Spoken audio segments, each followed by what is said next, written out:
Bonjour, je suis Annick du Relais communautaire de Laval. Je vous souhaite la bienvenue dans notre série de vidéos sur la lutte contre le gaspillage alimentaire. Dans cette capsule, nous allons vous parler des asperges, des épinards et de la bêta-carde. Les asperges sont généralement vendues en bouquet retenues par un élastique de caoutchouc qui facilite le maintien des bouquets. Ne pas l'enlever jusqu'à ce que vous cuisiez vos légumes. Vous coupez environ 1 cm de l'extrémité des tiges, vous remplissez un récipient avec environ 3 cm d'eau, juste assez pour submerger les queues des asperges. Vous pensez à changer l'eau dès que celle-ci devient un petit peu trouble et vous conservez ça au réfrigérateur sans problème plusieurs jours. Une autre méthode consiste à humidifier une serviette de papier et à l'enrouler autour des queues découpées des asperges. Vous devrez changer cette serviette au bout de quelques jours quand elle sera un petit peu sèche.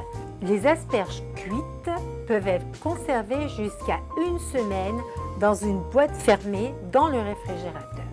Des recettes anti-gaspillage. Une asperge trop molle ou un peu flétrie qui ne donne pas envie peut être parfaitement utilisée dans un velouté, crumble d'asperges et de parassis, dans une pizza aux asperges, un muffin aux asperges, un feuilleté aux asperges.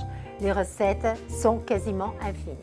Les épinards. Comme vous l'avez sans doute constaté, les épinards sont un produit fragile. Une fois que vous les avez achetés, idéalement vous les consommez dans les 2 à 3 jours. Pour que les épinards restent frais, enveloppez-les dans de l'essuie-tout qui absorbera l'excès d'humidité. Puis placez-les ensuite dans un sac ou mieux dans un contenant plastique. Vous rangez le tout dans le compartiment à légumes du réfrigérateur et vous les conservez pendant 10 jours maximum. Vous ne lavez les épinards qu'au moment de les préparer. On trouve parfois à l'épicerie des épinards en sac.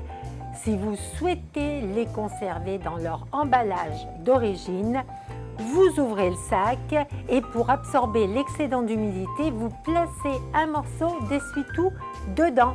Vous refermez le sac avec une petite pince à linge et vous conservez ça dans le bac à légumes du réfrigérateur. La bêta-carde. Comment la conserver? Tout d'abord, vous allez séparer les feuilles des tiges. Bon, celles-ci ont déjà été un peu séparées. Les tiges sont beaucoup plus longues. Vous coupez.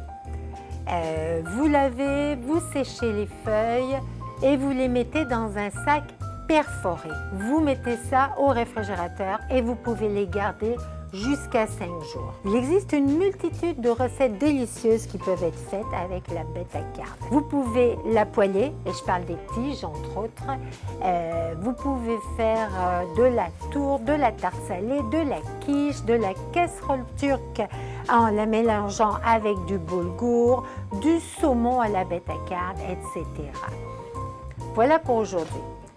Vous trouverez les détails de chaque recette en dessous de nos vidéos sur nos réseaux sociaux, Instagram, Facebook, sur notre site web. Si c'est votre première visite, je vous invite fortement à consulter notre première capsule sur les enjeux de la lutte contre le gaspillage alimentaire. Car lutter contre le gaspillage alimentaire, c'est contribuer efficacement à assurer en tout temps une alimentation saine à notre communauté. Avec le relais communautaire, tout se transforme, rien ne se perd.